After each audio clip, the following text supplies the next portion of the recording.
네, 시장 이슈 점검해 보겠습니다. 오늘 나오신 두 분 말씀드릴게요. 와운의 파트너 임주화 멘토 그리고 와운의 파트의 이상루 멘토와 함께하겠습니다. 어서 오십시오. 네, 안녕하세요. 반갑습니다. 네, 오늘 시장이 뜨겁게 오르니까 유튜브 댓글이나 이런 데 시장이 오르니까 좋네요 이렇게 말씀해 주시는 분들이 있습니다. 저희도 사실은 오르는 장에서 얘기하기 훨씬 편하죠. 마음도 편하고 기분이 좋습니다. 같이 좀 얘기를 해볼 텐데요. 첫 번째 이슈부터 보겠습니다. 앞서 이제 오늘 시장이 오르는 게 미국의 소매 판매 지수가 좀 좋아서다. 이게 우리나라 수출 기업들한테도 도움이 될 거다. 뭐 이런 말씀을 드렸습니다만은 이게 변곡점이 돼서 우리가 코스피가 2,500선만 가면 주춤하고 내려오고 이런 것들을 뚫고 위로 갈 수 있는 건지 아니면 오늘만 단순히 또 반짝하고 마는 건지 뭐 이런 얘기 좀 해봐야 되겠죠. 임주화 멘토는 오늘 시장 상승 어떻게 해석하고 계세요?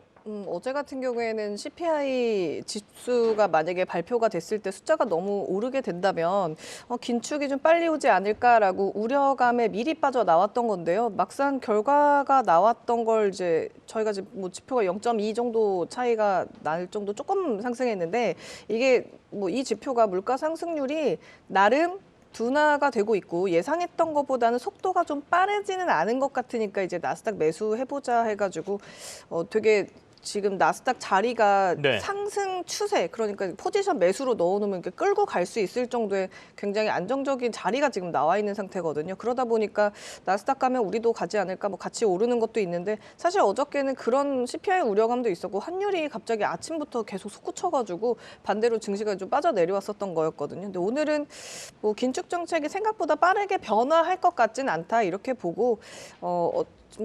원래 시향대로 1월달 시향대로 뭐 중국 리오프닝 될 것 같고 그리고 분위기 계속 좋게 나오고 뭐 여러 가지 산업 지표들 좋게 나오니까 이대로 가자라는 말인데요.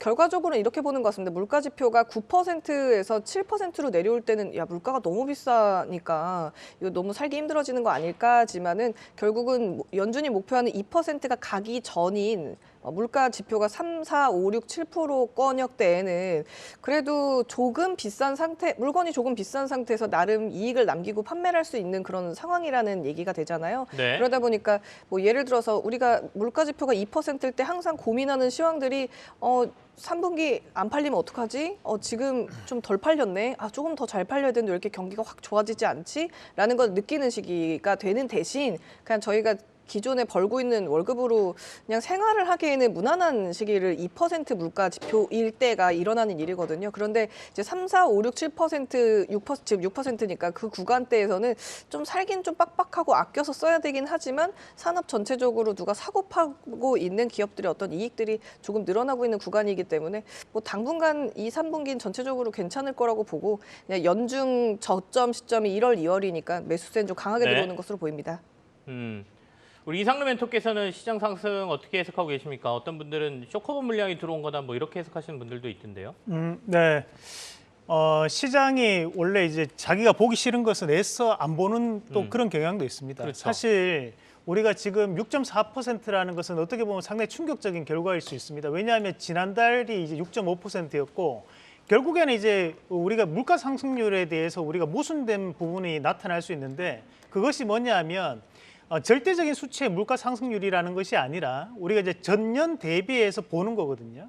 그러나 작년까지는 계속적으로 유동성 자체가 확보가 되어 있던 상황이었기 때문에 물가가 오르는 건 당연했던 거지만 올해 계속적인 물가가 오르는 것은 사실상 이제 맞지 않는다는 거죠. 그래서 그런 모순된 부분 자체가 발생할 수밖에 없고 네. 결국에는 물가라는 것은 우리가 다시 한 번 더 안정될 수밖에 없는데 지금 연준이 바라보고 있는 것은 빠르게 안정될 것이냐 아니면 천천히 안정될 것이냐는 거예요. 그런데 여기서 우리가 한 가지 주목해야 되는 것은 2월 달에 금리를 인상하면서 얘기를 했던 것이 3월 달에도 인상을 한 번 더 하겠다는 얘기를 그때부터 얘기를 해왔습니다. 그 말은 2월 달에 대한 물가 상승률이 중요한 것이 아니라 어차피 2월 달은 속도적인 부분에 좀 더 뒤쳐졌네. 괜찮아. 지금 어차피 올라가고 있으니까 좀 더 보자. 대신에 3월 달에 대한 물가 상승률이 만약 이번처럼 이런 식으로 속도적인 부분 자체가 나타나지 않는다면 결국에는 매파적인 발언들이 좀 더 우세할 수밖에 없는 상황이 연출될 것이고 우리가 이제 3월 달 같은 경우 3월 21일하고 22일 날, 그 22일 날 이제 연준이 금리 인상을 발표를 하게 되는데요. 네. 그때는 이제 점도표가 또 발표가 되게 됩니다. 그러면 지금까지는 우리가 약 5% 정도까지는 올리겠다라는 얘기를 하고 있지만 만약에 3월 달에 대한 CPI가 상당히 또다시 한번 번 더 이런 식으로 속도적인 부분에서 지체되는 모습들이 나타난다면 지금 매파들이 하고 있는 얘기가 5.5% 이상까지도 올려야 된다는 얘기가 한쪽에 또 나오고 있는 상황이거든요. 그래서 네. 그쪽이 좀 더 힘이 실릴 수 있는 움직임이 나타날 수 있다. 지금 현재 연준 같은 경우에는 매파가 2명 줄고 대신 중도가 2명 더 늘었습니다. 그런 부분 자체를 감안했을 때 판단이 조금 더 달라질 수 있기 때문에 3월 달 정도까지는 이런 움직임들이 이어질 수밖에 없는데 대신에 지금도 현재 지수를 보시면 아시겠지만 강하게 올라가는 지수가 아니라 대형주 같은 경우에는 뭐 1%에서 2% 내외로 상당히 제한적 상승이 나타날 수밖에 없는 상황이고요. 대신에 개별주적인 부분에서 최근에 뭐 반도체라든지 2차전지 그리고 AI 이런 세 가지에 대한 순환매가 나타난다는 것도 기억을 꼭 하시고 2,470포인트에 대한 전후로의 계속적인 이런 지체되는 움직임들이 좀 더 나타나지 않을까. 빠지는 것도 제한적이고 상승은 좀 제한적인 종목별에 대한 장세를 좀 더 기억을 하시면 좋겠다라는 말씀을 드리겠습니다. 대형주들 제한적 상승이다라고 말씀을 주셨습니다만 오늘 그래도 코스닥 종합지수는 뭐 지수 자체가 2% 네네. 이상 오르고 있기 때문에 중소형주 중에는 굉장히 강한 종목들이 있어 보입니다. 자, 임주환 토께서는 좀 개별주들 얘기를 몇 개를 물어보고 싶은데 오늘 현대차 주가도 꽤 오르잖아요. 현대차 자리가 어떻게 보이시나요? 사야죠. 네. 네, 오늘 참 자리 좋네요. 200선 밀고 올라가는 자리인데 네, 약간 근데 바로 뭐 요즘 LNF나 에코프로처럼 랠리가 나올 정도 자리는 아니고 한번 18만 5천 원 찍고 살짝 다시 지금 자리까지 밀려주면 좀 더 살 수 있는 구간이고요. 지금 이 시점은 공매도 들어왔던 가격 추정치가 16만 3천 원, 16만 1천 원 구간이기 때문에 거기 넘어서서 이제 상방으로 돌리는 과정에서 나오는 빠른 수급으로 보여집니다. 중간중간에 9월 달에 갭으로 떨어진 자리를 메꿔가는 구간. 그러니까 오늘이 이전에 지금 나와 있던 17만 원, 17만 4천 원, 17만 5천 원에 갭으로 빠진 구간 뭐 2번 이상 메꿔서 지금 들어 올리는 구간이기 때문에 사실 오늘 시초가에 들어가서 있으셨으면 수익 보시면서 스윙할 수 있는 그런 자리였고요. 이런 자리가 한 번 정도 더 나올 것으로 보입니다. 3, 4분기 현대차 실적 굉장히 좋기 때문에 올해는 현대차 좀 네. 다르게 보셔야 될 것 같다. 이렇게 말씀드리겠습니다. 현대하고 기아는 지금 상황이 좀 다른가요? 어차피 그 팔리는 상황은 비슷할 것 같고 주가적인 측면에서 자리로 보면 현대차가 조금 더 좋아 보이십니까? 아, 이게 자동차 쪽에 어떤 네. 이슈가 있냐면요. 기본적으로 그냥 시장 보시는 분들은 이제 금리가 올랐는데 뭐 할부나 리스로 사면 이자 내는 게 예전에 냈던 금액이랑 좀 다르지 않느냐. 예를 들어 70 내던 거 80, 90, 100씩 내야 되는데 과연 이게 사람들이 새 차를 바꾸려고 할까라는 전제로 봤을 때는 실적이 안 나와야 되는 게 올해 시황이 맞죠. 그런데 생각보다 그 미국 인플레이션 법이라든가 일본 이런 등지에서 어떤 이슈가 있냐면은 리스, 그다음에 상업용 자동차, 법인으로 차를 사면은 700만 원 할인을 해줍니다. 근데 그 부분 때문에 어차피 그거 할인 받아서 사면 비용 처리도 되고 두 가지가 다 되다 보니까 그쪽으로 지금 마침 뭐 테슬라가 가격 세일해서 엄청 물건 네. 밀어붙이기를 하고 있잖아요. 그것과 마찬가지로 현대차가 이제 엊그저께 이제 기사가 나왔는데 빌리는 서비스. 그러니까는 보증금 없이 뭐 예를 들어 아이오닉 같은 경우에는 110만 원 정도만, 그다음에 뭐 다른 품종 같은 경우에는 좀 저사양 품종 같은 70만 원 정도만 내고도 빌려서 쓸 수 있는 그런 기사가 한번 나오다 보니까 뭐 테슬라 팔리는 구간이 이 정도면은 현대차도 좀 팔리겠는 걸라는 분위기와 함께 시장이 뭐 종목이 좀 턴하고 있는 구간이라서요. 오늘 자리가 사실 오늘 시초가 혹은 17만 5, 6천 원 정도 구간, 그러니까 18만 원 넘지 않는 자리에서 조심스럽게 조금씩 트레이딩해 보면 좋은 자리 맞습니다. 알겠습니다. 자, 다음 이슈로 넘어가겠습니다. 다음 이슈는 오랜만에 삼성전기하고 LG이노텍 한번 보고 싶은데요. 이게 MLCC 이슈로 봐야 되나요? 아니면 연성회로 개판 PCB 쪽으로 좀 봐야 되는지. 중국 시장에 대한 다시 개화 이런 것들에 대한 관심으로 해석하는 분들도 있고요.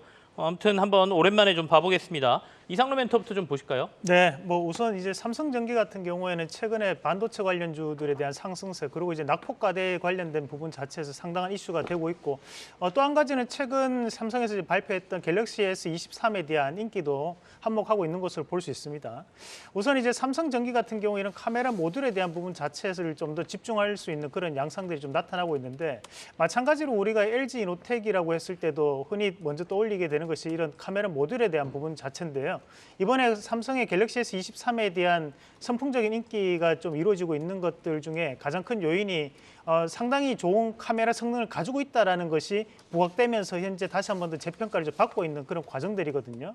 뿐만 아니라 우리가 이 카메라 모듈 관련해서 납품이 이루어졌다라고 추정되는 나무가라든지 또는 여타의 이제 카메라 관련된 기업들도 저가 권역을 다지고 다시 한 번 더 낙폭을 조금 더 만회하는 그런 모습들이 나타나는 것을 봤을 때 추가적인 변화 가능성을 좀 더 눈여겨봐야 되는 부분이라고 보고, 또 한 가지는 이제 삼성전기라든지 또는 LG이노텍 같은 경우에 우리 앞에 앵커님이 말씀하셨던 것처럼 최근에 이제 AI 열풍이 불고 있다 보니까 거기에 따른 AI 반도체에 대한 수요가 늘어날 수밖에 없다는 이유로 이번 주에 또 반도체 관련주들이 현재 낙폭 이후에 상당 부분 상승세를 현재 나타내고 있습니다.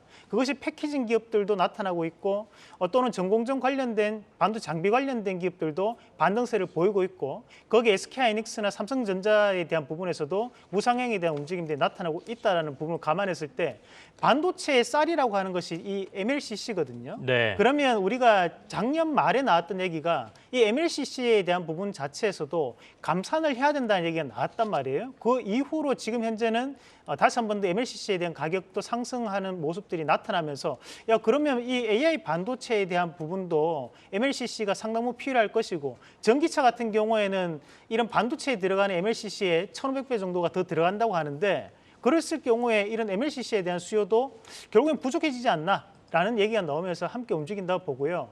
오늘 지금 사막 콘덴서라든지 이런 기업들도 함께 움직이고 있는 모습들을 감안했을 때는 충분히 지금 MLCC 관련된 이슈도 내적으로는 포함되어 있다고 보고, 결국 지금 LG이노텍이나 삼성전기 같은 경우에는 이런 완전 삼성전자나 또는 LG전자에 비해서는 시장에 대한 주목도가 조금 약했던 것도 사실이었거든요. 네네. 그런 과정들을 봤을 때는 시장의 또 가장 큰 투자 포인트라고 볼 수 있는 낙폭 과대도 한몫하고 있다라는 부분으로 해석을 하면서 저는 지금 자리에도 충분히 우리가 트레이딩 관점으로 접근할 수 있는 가격 구간이라는 말씀도 함께 드리겠습니다. 낙폭과대 관점도 말씀하셨는데 사실은 지난해 10월부터 삼성전기 같은 경우에는 한 10만 원대에서 15만 원까지 지금 올라왔으니까 그래도 이러다 보니까 금세 15만 원 됐네라는 생각도 들거든요. 그럼에도 불구하고 아직도 저평가고 지금도 들어갈 만한 자리다, 이런 말씀으로 저희가 이해하면 됩니까? 네, 이게 사실 10만 원대부터 반등은 나오기는 시작했지만 2022년도 1월달 가격이 20만 9천 원이고 네. 우리가 21년도 가격 자체가 이제 22만 원대였거든요. 그런 부분 자체를 감안했을 때는 충분히 지금 50% 빠지고 난 다음에 지금 되돌림 파동이라고 보면 네. 지금 자리부터는 이제 업황이 조금씩 회복되면서 수요가 증가하는 측면이기 때문에 충분히 좀 더 상승에 대한 랠리는 나올 수 있다고 봅니다. 알겠습니다. 임주환 멘토도 같이 좀 얘기해 주시죠. 원래 LG이노텍은 항상 애플과 관련된 이슈로 들썩들썩했던 종목인데 이번엔 애플 얘기는 없고 다른 얘기들로 좀 집중되는 것 같습니다. 사실 LG이노텍은 본격적으로 에코프로처럼 상승하려면은 사실은 애플 안경 나온다는 얘기가 뭔가 가시화된다면 좀 더 화려하게 갈 수 있겠지만 지금 상황에서는 그냥 기술적으로 저평가된 구간이라서 반등이라고 저는 해석을 할 수 있을 것 같고요. 네. 그리고 삼성전기 같은 부분들에서는 2017년, 18년에 상승했었던 폭은 유럽의 경기가 호조가 되고 그 뿌렸던 유럽의 돈들을 걷어도 괜찮을 만큼 경기가 탄탄하다라는 전제로 갔었던 거였거든요. 참 어느 기관이든 안 사는 기관이 없었던 종목인데 지금 가는 거랑 그때 가는 거랑 좀 풍이 다르거든요. 2017년에 갔었던 거는 유럽의 경기가 호조가 되니 앞으로 그쪽 시장으로 넓어진다라는 전제인 거고, 지금의 삼성전기가 가는 거는 중국이 리오프닝 효과가 이제 나올 거다. 12월, 1월 지표 이제 비교해 보면서 가면 결국은 4, 5월쯤 되면 이미 12, 1, 2월 지표 좋은 거 다 지나가고 저가 매수 다 들어왔는데 그때 4월에 살려고 그러면 또 머리 아파지거든요.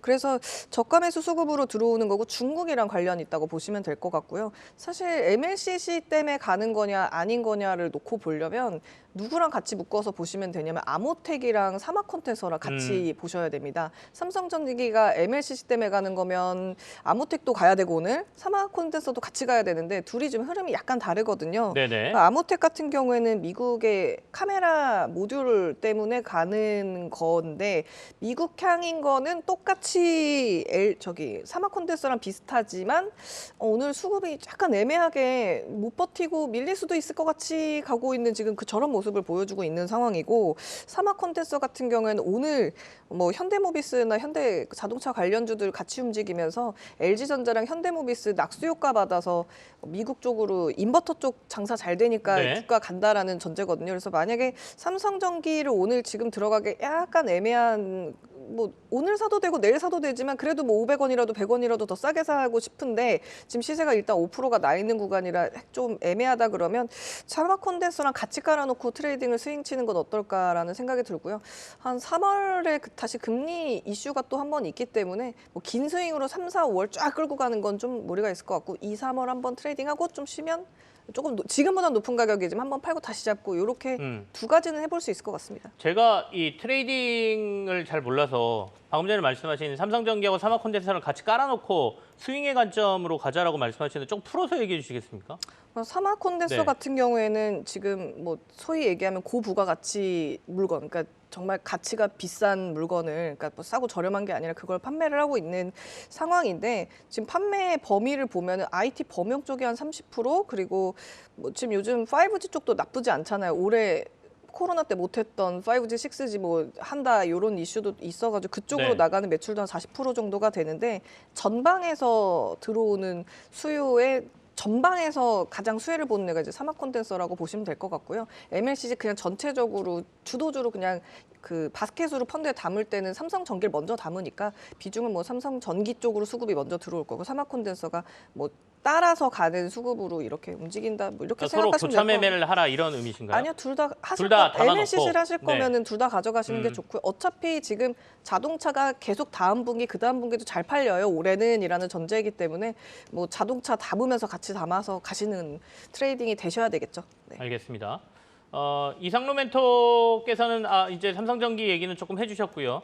제가 오늘 이제 지수들이 한 2,500대까지 거의 다 올라오다 보니까 전부 전고점을 이렇게 시도하는 대형주들이 좀 많아 보여요. 그래서 네. LG화학도 눈에 들어오는데 LG화학은 조금 어떻게 보이세요? 제가 갑자기 드린 질문이어서 아마 차트를 지금 보셔야 될 겁니다. 네, 뭐 지금 우리가 보면 뭐 LG화학뿐만이 아니라 최근 이제 롯데케미칼 같은 경우에도 이제 우리가 지난주에 함께 공부를 했었었는데 이 방송에서도 얘기를 했던 것이 지금 현재 우리나라 무역 적자 폭이 상당히 심각하게 좀 많이 퍼졌습니다. 그래서 1월 달 같은 경우에는 120억 달러였고 올해 같은 경우에 조선일보자 뉴스를 보면 2월 달 같은 경우에 현재 이미 50억 달러에 대한 적자 폭을 넘어섰다라는 뭐 무역 수지에 대한 통계가 나와 있는데요. 다만 여기서 우리가 기억을 해야 되는 것은 그런 적자 폭이 확대됐던 것이 바로 이제 반도체라든지 또는 중국에 대한 영향이 가장 크게 나타나고 있는데 그럼에도 불구하고 유일하게 꾸준한 수출 물량이 나타나고 있는 곳이 바로 또 이 화학 업종이거든요. 네. 그러니까 이런 석화 기업들에 대한 제품들 자체가 재가공되어서 생산되는 부분들이 많고 중국에 대한 부분 자체를 우리가 떼놓고 보더라도 결국에는 지금 현재 소비 심리 자체가 조금씩 회복되는 글로벌 양상들이 나타나고 있는 상황들이기 때문에 네네. 지금 이제 LG 화학이라든지 롯데케미칼이라든지 이런 석화를 생산할 수 있는 기업들에 대한 재평가가 나타날 수 있다고 봐요. 다만 앞서 말씀드렸다시피 LG 화학 같은 경우는 현재 오늘 이미 어느 정도에 대한 상승폭이 나타나고 있는 상황이다 보니까 저는 차라리 롯데케미칼 쪽에 대한 부분을 좀 더 눈여겨보자. 결국 지금 현재 2차 전지 시장 안에서도 재평가가 나타나고 있는 쪽이 음극재 시장이거든요. 네. 그럼 이런 음극재 시장에 대해서도 SK라든지 LG라든지 또는 삼성에서 상당한 투자를 이루어내고 있는 상황이고 롯데 같은 경우에는 리튬 메탈 공장을 작년에 증설까지 했던 상황들이었습니다. 그럼 음극재는 아직까지도 연구 개발이 이루어지고 있는 분야다 보니까 저는 충분히 이 롯데케미칼 같은 경우에 장기적인 승부수를 한번 던질 수 있는 가격대라는 말씀도 드리고 싶습니다. 알겠습니다. LG화학도 괜찮은데 지금 자리로 본다면 롯데케미칼이 더 나은 것 같다라는 네, 생각이 맞습니다. 들었습니다. 참고해 주시기 바라고요. 다음 이슈는 저희가 오늘 가상화폐 쪽을 봐야 될 것 같습니다. 비트코인이 또 시세가 좀 분출되다 보니까 오늘 가상화폐 관련주들도 오르고요. 또 뭐 게임하고 같이 움직이기 때문에 게임주들도 강세인데 임주환 멘토께서 간략하게 좀 점검해 주시겠어요? 뭐 사실 오늘 코인원에서 위믹스 재상장 이슈가 있으면서 네. 그 위메이드 관련주들이 슈팅이 나온 거라고 좀 보실 수 있을 것 같고요. 그다음에 비트코인 상승은 쇼스퀴즈 그러니까 더 떨어지지 않게 누가 매수하였다라고 이해를 하시면 좋으실 것 같고 제가 사실 작년에도 계속 말씀드렸지만 2월 달부터는 코인이 전반적으로 좋을 수밖에 없을 거예요라고 말씀드렸던 게 이제 여기서 더 좋아지려면 사실 중국이 돈을 풀어야 되는데 네. 이번 주 월요일에 그런 비슷한 이슈가 있었습니다. 중국에서 대출 규제 풀어가지고 뭐 중기, 장기, 단기로 기업 위주로 일단 대출을 좀 풀어져 있는 상태여가지고 개인들한테까지 더 풀리면 이거 코인 더 가는 거 아니야? 뭐 이런 분위기도 없지 않아 있는 거라고 보시면 될 것 같고요. 그리고 위메이드는 악재를 해소했기 때문에 갭으로 떨어진 걸 메꾸는 정도 수준이므로 내일 어디서 지지받는지에 따라서 트레이딩 영역이 생긴다. 이렇게 정리해 보겠습니다. 알겠습니다. 가상화폐 관련주 위메이드까지 저희가 살폈습니다. 자, 두 분하고 이슈 점검은 여기서 마무리를 하고요. 관심주 확인해 보겠습니다.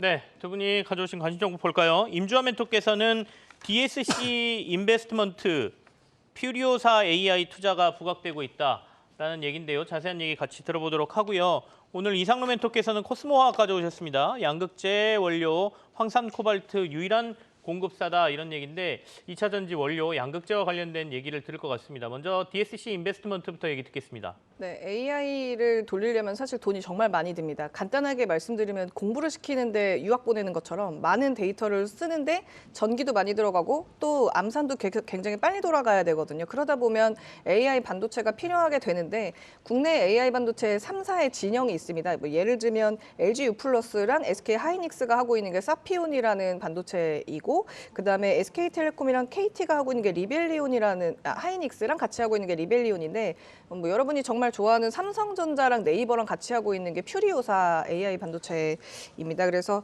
이게 사실은 퓨리오사 AI가 1,500억 규모의 지금 시리즈 C 단계 투자금을 모집하고 있는데 산업은행이랑 DSC 인베스트먼트가 C 투자를 한 번 더 들어갈 것 같습니다. 그래서 네. 아마 지금 이미 지금 가치는 8,500억의 기업 가치가 1조 원 정도로 지금 보고 있는 그런 상황이고요. 그다음에 지금 이거를 사실 시리즈 AB 단계에서 95억으로 먼저 넣어서 키웠던 상황입니다. 그래서 삼성전자랑 같이 개발을 하는 거면 사실 더 큰 투자 회사가 꼈어도 괜찮았을 법했는데 미리 알아봐주고 투자를 했고 그 가치가 뭐 우리가 되게 좋아하는 50억 넣고 700억 되고 이런 거 되게 좋아하는 네. 거잖아요.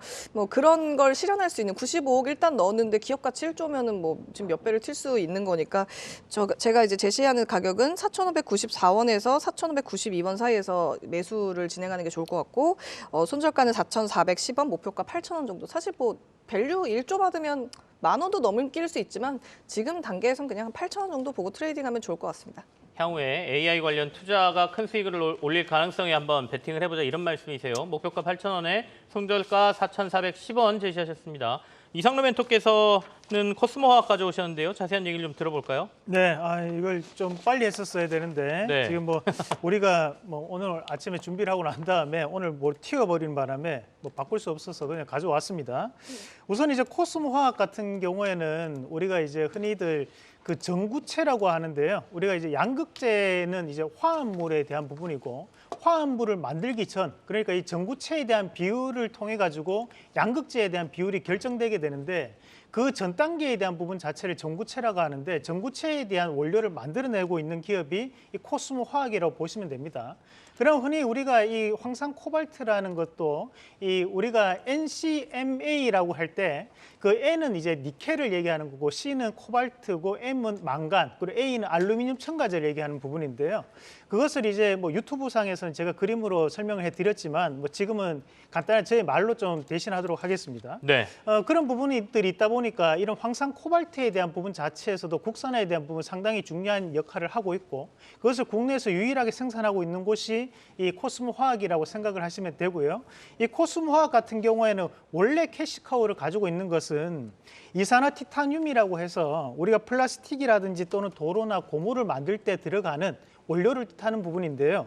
이 부분 자체가 과점이 형성돼 있습니다. 그럼 국내 점유율 70%고 대신에 우리가 지금 현재 이렇게 주가 강하게 올라가는 이유 중에 한 개는 양극재 관련된 기업들이 대부분 다 올랐어요. 그럼에도 불구하고 안 올랐던 기업이 코스모화학, 코스모신소재 관련된 기업들인데 지금 2023년도 목표가 2차 전지에 대한 주 원료에 대한 부분을 우리가 생산을 대부분 다 해내겠다라는 목표를 가지고 있거든요. 네. 그러면서 얘기하는 것이 니켈을 4,000톤, 그리고 코발트를 2,000톤, 그리고 리튬을 1,000톤을 우리가 올해 꼭 생산해내겠다고 해서 작년부터 시작을 해서 캐파를 증설하기 시작했고 올해 이제 완료가 됩니다. 그런 과정들을 감안해서 본다면 우리가 이제 포스코 케미칼이 이런 지향적인 목표를 발표하고 난 다음에 주가가 신고가를 지속적으로 나타냈단 말이에요. 그러면 현재 이 코스모화학 같은 경우에도 현재에 대한 신고가 흐름 자체는 네. 뭐 단기적인 이슈보다는 장기적 관점에서 지금 현재 재평가 받는 과정의 일부라고 보고 저는 오늘 뭐 열심히 튀는 모습도 나타나고 있지만 충분히 눌림목 관점에서는 우리 시청자분들도 다시 한 번 더 신고가에 대한 랠리를 동참할 수 있는 자리라고 봅니다. 그래서 우리가 목표가로 잡아오기로는 제가 33,000원을 잡아왔었는데 요걸 좀 더 올려가지고 네. 일단은 35,000원 밴드까지는 충분히 가능하다고 보고요. 대신에 손절가도 마찬가지로 27,000원 잡아왔는데요. 요것도 3만 원으로 상향해서 목표가는 35,000원 그리고 손절가는 3만 원 제시해드리도록 하겠습니다. 지금 밑에 나가고 있는 목표가보다 조금 더 높여 잡으셨습니다. 왜냐하면 네, 주가가 맞습니다. 오늘 굉장히 코스모화학이 튀어버렸기 때문에 목표가는 35,000원까지도 보시고요. 손절가는 아까 3만 원 정도로 네, 형성하고 오늘 매매를 해보자. 지금 이렇게 튀어오르긴 했지만 그래도 신고가를 내면서 더 추세적으로 갈 만한 종목이다. 이렇게 설명을 하셨습니다. 자, 이제 투자는 이제 시청자분들이 판단하셔서 하는 거니까요. 뭐 저희한테 뭐 또 책임 회피한다 이러지 마시고 의견을 제시하면 자기의 전략하고 이렇게 결합하셔가지고 잘 판단하셔야 됩니다. 추세가 나는 종목도 있고 또 꺾이는 종목도 있기는 하지 않습니까? 그러니까 오늘같이 급등할 때 어떻게 할 것이냐는 잘 판단하시길 바랍니다. 자, 두 분 전문가와 함께했습니다. 임주환 멘토 그리고 이상로 멘토와 함께했습니다. 감사합니다. 감사합니다. 네, 고맙습니다.